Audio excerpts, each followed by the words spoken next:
On the 12th of July 1999, an armed gang of 8 men staged an audacious train robbery at the closed station of Dunleer in County Louth in Ireland on the Dublin to Belfast main line. In the full light of day, using a heavy crane, they removed a 12-metre container of cigarettes valued at £925,000 from the train, which was en route from the PJ Carroll and Company's factory in Dundalk to Dublin Port. This heist certainly must have been one of the most daring train robberies ever committed in Ireland.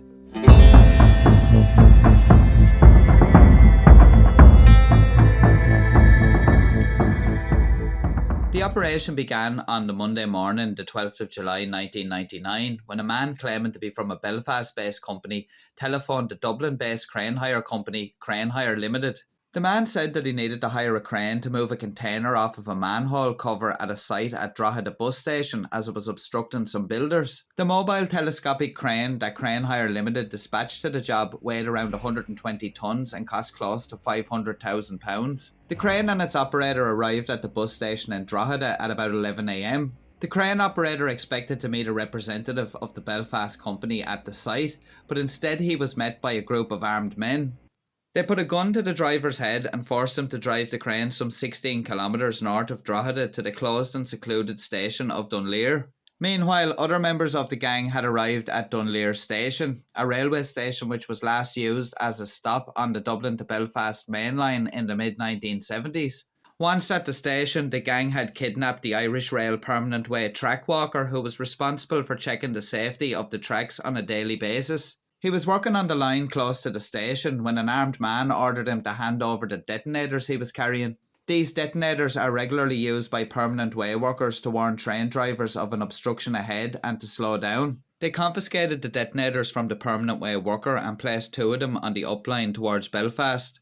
At the time, a goods train was leaving Dundalk every weekday at 2 p.m. and usually passed through Dunleer Station around 15 minutes later. It wasn't going to be long before the gang's efforts had the desired effect. At around 2:15 p.m, the Dundalk to Northwall goods train approached Dunleer Station. The train was hauled by General Motors 071 class locomotive number 081. The 071 class locomotives were the workhorse of the Irish railway network for over 20 years from their introduction in the mid-1970s.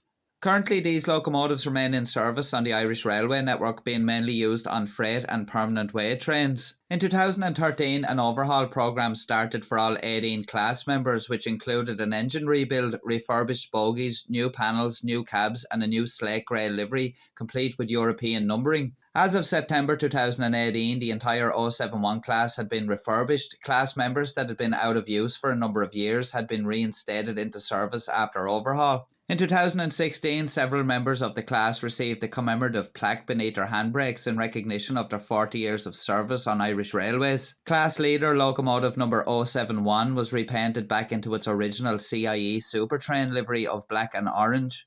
And in July of 2017, loco number 073 was overhauled and repainted back to the original Irish Rail livery dating back to 1987 in order to celebrate the 30th anniversary of the company, and that's the locomotive that you see on screen now.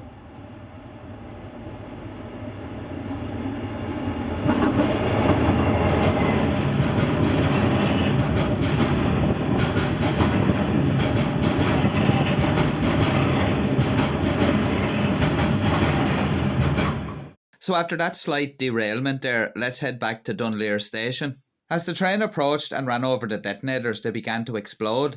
The driver immediately applied his brakes and brought the train to a stop at the platform of the closed Dunleer Station. As soon as the train came to a halt at the platform, there was no time lost by the gang in completing their planned robbery. A gang member boarded the train and threatened the driver and the guard with a gun and told them not to move the train. The crane was computerised and required specialist knowledge to operate, so the crane driver was forced to do the job of lifting the container off of the train. With scant regard for the safety of any train that might be travelling on the downline from Dublin, they used the crane to lift the 12-metre container from the halted goods train on the upline, across the downline and onto a waiting truck and trailer parked on the down platform. Immediately the truck driver drove off with the valuable cargo of almost 6 million cigarettes. One of the armed gang then shepherded the driver, the permanent way worker, the crane driver and the guard onto the goods train and forced the crew at gunpoint to drive it south for a distance of 56 kilometres to Portmarnock Station in County Dublin. At this quiet station, all the captives were tied up by the gang, who then made their getaway in a waiting car. Shortly afterwards, the staff managed to free themselves and raise the alarm, but Gardaí did not arrive at Dunleer train station until about 90 minutes after the gang had left.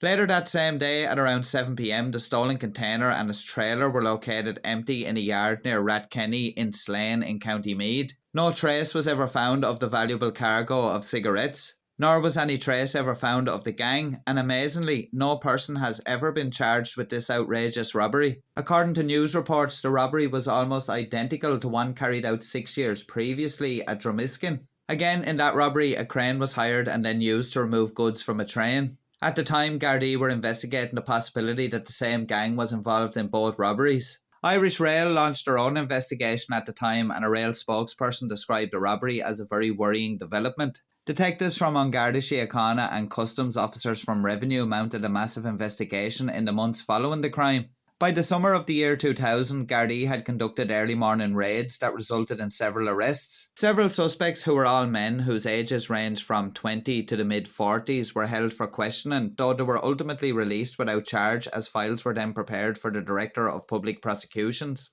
In July 2000, the Irish Independent reported that after reviewing the Garda files, the DPP directed that there was insufficient evidence to secure a conviction, resulting in the unconditional release of all 8 suspects. Because of the DPP's direction, as I said, no one was ever successfully prosecuted for planning or executing this cigarette heist. In later years, intelligence and security assessments by authorities, such as statements placed on the official record of the Oireachtas, which is the Irish Parliament, linked the execution of the robbery to the Provisional IRA.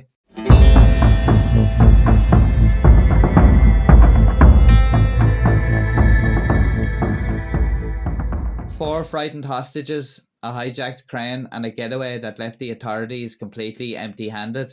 The tracks at Dunleer may have went cold a long time ago, but the trail of Irish crime stretches much deeper into the realms of paramilitary operations and high-stakes guerrilla heists. If you'd like to see me dive into some more Irish crime and some of the country's most intense and politically charged incidents, then subscribe now and drop us a like, because you won't want to miss what we'll be covering next. Thanks for watching, and until next time, slán go fóill.